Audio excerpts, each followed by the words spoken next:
Okay, hi. Today we are starting lesson two. That's right, lesson two. We're done with lesson one, finally. Ah. Okay, now for this next part, I want you guys to have your iReady writing book open. Okay, we're on page 32. And there's some really good things that they talk about in here uh, about our new style of writing, which is called writing to inform.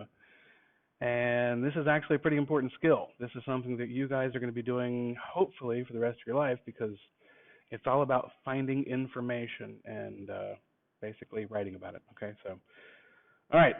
Now that we're on page 32, I want you guys to follow along with me because I think this is actually a really good story and it talks a little bit about how the real world applications of writing to inform. Okay, so follow along with me. I'm not here to entertain. Okay. Sharing information. It says right there, sharing information. Rico's neighbor, Mrs. Swanka, is her name, wants to buy a car, but it's hard to choose among so many kinds. She knows Rico loves cars.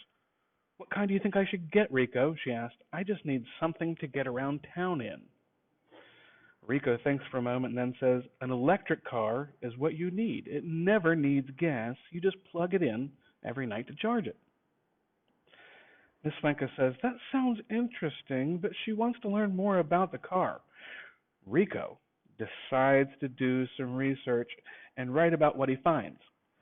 The tablet below shows part of the email he wrote to help Miss Swanka decide. When you produce informational writing, you share what you know about a topic such as electric cars. With some research, you can share even more. And research.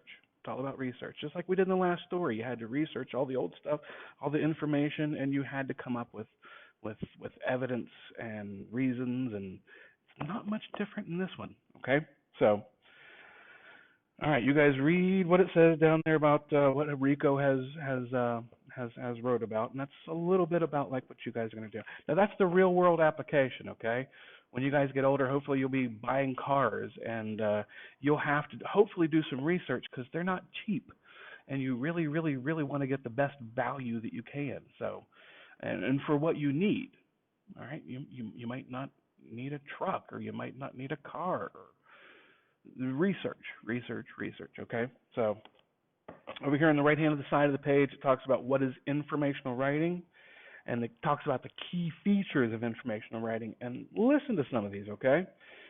It says an introduction that clearly states the topic and prepares readers to learn about that topic.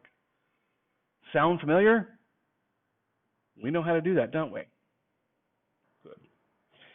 Okay, facts and details that are logically organized in paragraphs. We've already done that, haven't we? All right. Precise language with and domain-specific vocabulary that expresses ideas concisely and accurately. That's a lot of big words for saying know who you're writing to and write that way. If you're going to write a kid's story, you write with kids' language.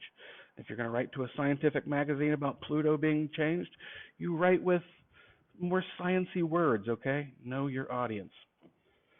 Linking words, phrases, and clauses. So that's talking about how to make your writing better and easier to read, all right?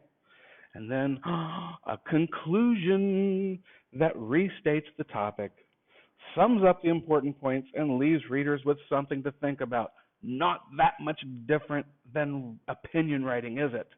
Okay? All right, cool. So flip the page, please, because we're on to step one. Oh, it looks familiar. We got so familiar with the mentor text we had before. Here's another one. Now, keep in mind, this is not the story we will be writing about, okay? This is how we're going to learn how to write about the story that we're going to write about. Make sense? It will. Okay, mentor text. You guys know how to use this. You've done this before. This is called Turn on the Power by Soon Ki Yu is his name, okay? Or her name, I don't know. But please go through this and notice the things like um, the different paragraphs that are in here, the way it's structured, the way it's set up. It says how it works. It's even got titles in this one. The last one didn't have titles, did it? Okay, this is how our paper is going to look when we get it set up, when we do our final paper. Okay, so I want you guys to complete step 1, which are on pages 34 and 35, and it's no different. Honestly, it's no different than the ones we've done before. Um, just read the directions. Introduction, let's talk about the headings, linking words, phrases, and clauses. Um, just follow the directions on that, okay? Developing the topic. The different here, okay? If you look over here on number 4, it says develop the topic. And instead of R1, R2, R3, which were your reason 1, reason 2, reason 3, now we're talking about things called benefits, okay? B1, B2, B3. Now, you guys know what benefits are. They're positive things that they're talking about, okay? Um, benefits. Both coal and nuclear power plants or nuclear plants have some benefits compared to other power sources. And then they're going to talk about, it's going to identify 3 benefits and 3 problems. And you'll see that they're labeled benefits and problems. What they're asking you to do is label the benefits individually. Benefit 1, benefit 2, benefit 3, the things that are good for them. And then talk about the problems, the P1, P2, P3. So they're asking you guys to identify those 6 things, okay? And then the domain-specific vocabulary. The writer uses many items or terms that are specific to science writing. They very clearly name or explain scientific information. In paragraph 6, look at paragraph 6 where it says problems. Draw a box around 3 of these terms, the sciencey terms you see in paragraph 6, okay? And then the conclusion. I want you guys to, it says, why do you think the writer included the last sentence? Read it. Tell me why. All right? That's lesson 1.